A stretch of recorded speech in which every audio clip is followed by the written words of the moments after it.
Panalangin para sa kapayapaan sa buong daigdig. Ama naming mapagmahal, sa gitna ng kaguluhan at ingay ng mundo, kami po ay lumalapit sa iyo, nagmamakaawa, umihiling, at umaasa.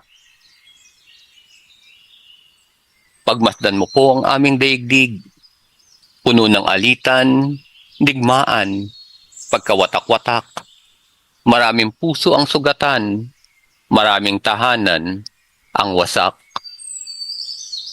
Marami pong bata ang lumalaki sa takot at gutom, at maraming pamilya ang nawalan ng minamahal dahil sa karahasan.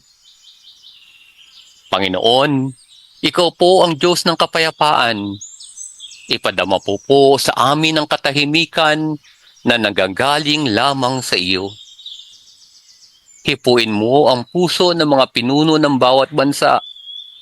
Turuan mo silang mamuno ng may habag, katarungan, at kababaang loob.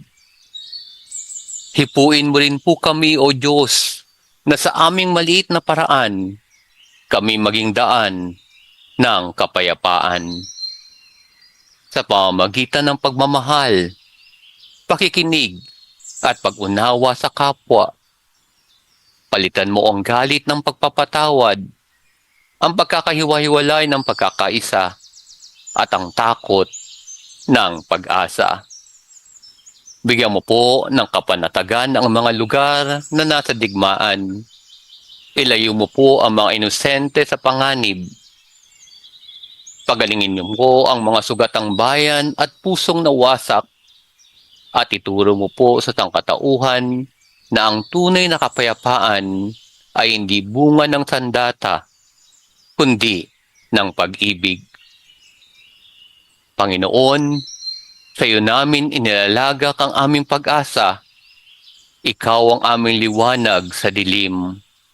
Ikaw ang aming gabay sa kaguluhan. Ikaw ang aming Diyos ng kapayapaan. Sa ngalan ng iyong anak na si Jesus, ang prinsipe ng kapayapaan. Amen.